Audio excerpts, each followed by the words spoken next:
Assalamualaikum warahmatullahi wabarakatuh. Selamat sore, salam sejahtera bagi kita semua. Semoga sahabat-sahabat semua selalu dilimpahi rezekinya oleh Allah Subhanahu wa ta'ala. Amin amin ya robbal alamin. Ya, melanjutkan part yang pertama ya, tiga cara ya agar alpukat cepat berbuah. Ya, di part yang pertama saya sampaikan agar alpukat itu cepat berbuah ada tiga hal atau ada tiga cara ya yang harus dipenuhi.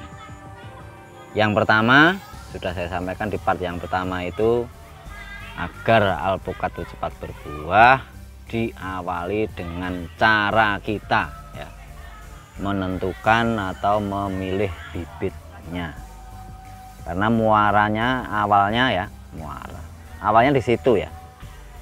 Jadi kalau alpukat pengen cepat berbuah itu harus ya, karena harus berurutan. Kalau bagi saya sesuai pengalaman yang saya punya itu harus berurutan. Yang pertama ya dari cara kita memilih dan atau menentukan ya bibit yang akan kita tanam ya.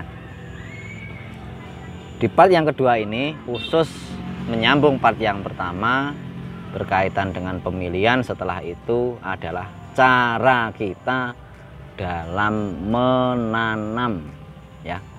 Ini bahasanya saya pelan-pelankan dan saya tekankan ya.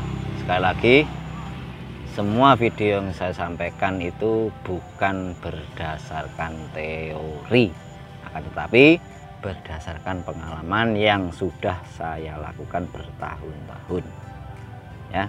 Jadi saya berharap sahabat semua itu tinggal mengaplikasi, nggak perlu lagi coba-coba gitu ya, karena saya sudah mencoba beberapa tahun di sekian mdpl sampai sekian mdpl ya.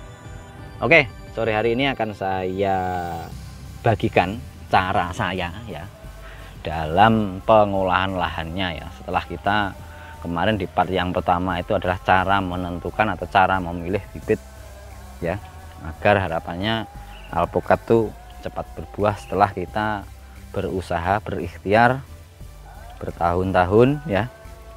Minimal ya sekurang-kurangnya kalau bibit bagus, pengolahannya oke, itu 2,5 tahun kan wajib produksi itu bagi saya, atau sesuai pengalaman saya ya. Nah dari itu sore hari ini menyambung part yang pertama akan saya kasih ya pengalaman saya dalam menanam ya, cara saya dalam menanam, sehingga hasil akhirnya harapannya alpukat itu akan cepat berbuah ya. Diawali pastinya kalau pengolahan lahannya bagus ya, ibaratnya ibaratnya apa ya, pengolahan lahan itu ibaratnya kita membuatkan rumah ya, membuatkan rumah untuk tanaman kita. Jadi kalau tanaman itu kita lengkapi dengan fasilitas pendukung ya, tentu segala macam pekerjaan yang ada di rumah itu akan dapat dikerjakan dengan mudah dan tentu cepat. Pun dengan tanaman, nah ya itulah ya. Jadi bagaimanapun kalau saya itu faktor X dalam perawatan itu selalu ya memanusiakan tumbuhan ya.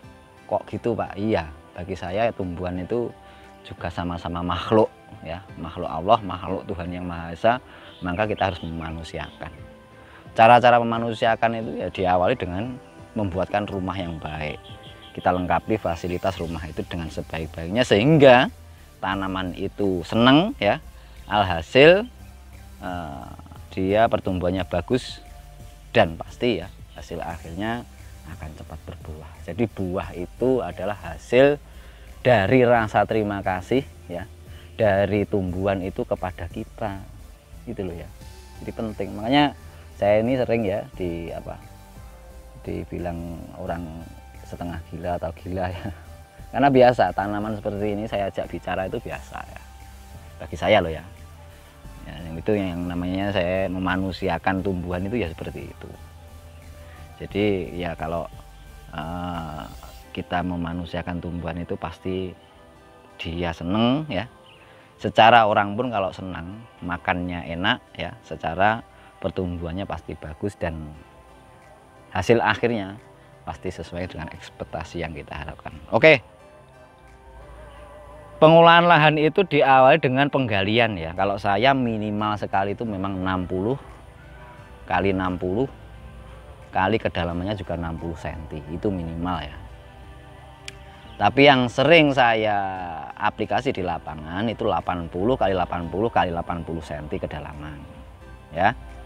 Yang paling bagus berapa? Sebetulnya kalau pengalaman saya, kalau khusus untuk durian itu ya, kalau saya durian itu memang minimal lubangan seperti ini tuh 1 meter persegi keliling ya, kedalamannya 1 meter. Itu pengalaman saya, karena sudah coba yang mulai 60 80 kalau durian ya. Yang oke, paling oke itu tetap 100 ya, 100 cm atau 1 meter kali 100 1 meter, kedalaman saya 1 meter. Oke. Jadi tanah yang kita gali ini ibaratnya ya, memang ini nggak sempurna memang ya, tapi setidaknya ini bisa menjadi acuan contoh bagi sahabat-sahabat semua yang ingin menanam alpukat, cara mengolah lahan agar alpukat itu cepat berbuah. Sekali lagi ya, ini ibaratnya kita membuatkan rumah yang harus kita lengkapi dengan fasilitas. Fasilitas untuk tanaman itu apa? Pupuk kandang, itu yang baku ya. Yang kedua, kita juga menyediakan fasilitas kesehatan di dalamnya, berupa kalau di daerah tertentu ada apa ya, pengerat batang itu yang di bawah itu, nah itu makanya kita harus memberikan apa ya, untuk ya, apa furadan apa diasenon bisa dipakai untuk, tapi kalau bersih ketika kita menggali nggak ditemukan seperti itu ya sudah gitu aja. Nah setelah kita gali apa langkahnya? Yang pertama, tanah ini kalau saya memang saya pisah ya antara lapisan yang atas sama yang bawah, kita bagi dua. Nah lapisan tanah yang kita pisah ini kita campur dengan apa? Kohe, kotoran kambing. Kalau saya pakai kotoran kambing, kotoran sapi bagaimana? Oke. Kotoran ayam kalau itu sedikit saja ya, karena itu ya kalau pengalaman saya memang kurang pas kalau untuk pupuk dasarnya. Baik. Nah, setelah kohenya berapa? Kalau lubangnya 60 atau 80 atau 1 meter, saya pakai kohenya itu sama ya. Takarannya antara 35 kilo sampai 40 kilo per lubang ini ya. Jadi kohe itu kita tebar dulu di atas ini, di atas tanah-tanah ini ya. Kohe 1 karung atau 35-an kilo. Yang kedua apa? Kita tebar juga kapur pertanian. Kalau di Jawa ini banyak ya, tapi kalau mungkin sahabat-sahabat yang lain di tempat yang lain pula itu yang jelas baku ada itu pasti produknya pertanian. Nah ini setelah kohe kita tebar ini kapur ini ya, acuannya berapa? Kalau lubang 60 atau 80 atau 1 meter, saya biasanya itu pakai ember ya, ember yang biasa dipakai untuk ngecor itu, yang ember kecil-kecil itu kuning atau apa, itu saya pakai setengahnya. Kita tebar di atasnya ya. Setelah itu saya bubui dengan NPK macam 3 sendok lah ya. Setelah itu kita aduk ini tanah ini. Setelah kita campur tadi itu kita aduk sampai benar-benar kalis campur antara kohe, kapur, NPK, kalau diperlukan furadan ya furadan atau diasenon. Nah setelah itu masuk sampai seberapa? Jadi setelah ini fasilitas ya, sekali lagi ini fasilitas untuk tanaman ya. Jadi kita sediakan fasilitas di dalamnya agar nanti tanaman ini karena fasilitasnya sudah lengkap di dalam, maka dia akan bekerja ya, ibaratnya manusia itu bekerja cepat dan tepat ya. Jadi hasil akhirnya pertumbuhannya akan cepat pula. Nah itu. Ini setelah ini kita timbun lagi sampai rata ya. Itu. Kalau tanah tadi, pemberian tanah tadi setelah dicampur rata-rata ya. Kalau yang lapisan atas dimasukkan dulu ke dalam lubang. Sementara lapisan yang bawah itu kita taruh yang di atas. Jadi kita balik ya. Sampai posisi rata kembali dengan tanah yang di sekitar sini ya. Nah, hasilnya seperti ini kalau sudah kita ratakan kembali. Nah, posisi polybag itu harus benar-benar tepat di tengah lubang macam ini ya. Jadi ini hanya seperti ini aja, nggak kita buat lubangan lagi, nggak perlu ya. Banyak pertanyaan di WA, Pak, itu apa penggalian itu harus nunggu beberapa hari? Selama ya kohenya tadi itu sudah difermentasi, itu langsung kita tanam pun oke saja. Akan tetapi kalau kohenya itu masih baru ya terpaksa kita fermentasi dulu, itu yang butuh waktu ya. Nah, setelah ini ya kita letakkan tepat di tengah-tengah lubang, lalu setelah itu kita timbun ya dari tanah di sekitarannya ya, sampai posisinya itu membentuk gundukan ya. Nah, ini hasil akhirnya. Nah, nih kelihatan kan ya, posisinya seperti ini. Banyak pertanyaan di WA, Pak, kalau tidak dimasukkan lubang ini nanti kalau sudah besar apa enggak roboh? Boleh ya berpikir seperti itu, tapi ini yang saya lakukan bertahun-tahun. Tapi ada penjelasannya ya. Jadi pada setiap tanaman seperti ini ya, ini pasti di tengah-tengah ini ya, pasti akan ada akar tunggang.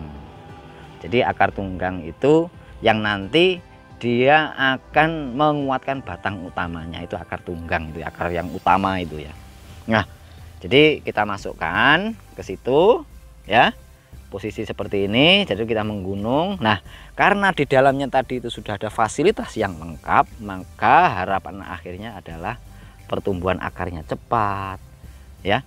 Sehingga kalau pertumbuhan akarnya cepat, otomatis perkembangan ke atasnya juga cepat. Kalau perkembangan ke atasnya cukup cepat, maka hasil akhirnya kita harapkan pembuahannya juga cepat. Oke. Nah, mungkin itu sore hari ini yang bisa saya sampaikan. Ada kurang lebihnya saya mohon maaf yang sebesar-besarnya. Apabila masih kurang jelas bisa langsung WA di nomor yang saya terterakan tadi. Billahi taufiq wal hidayah. Assalamualaikum warahmatullahi wabarakatuh.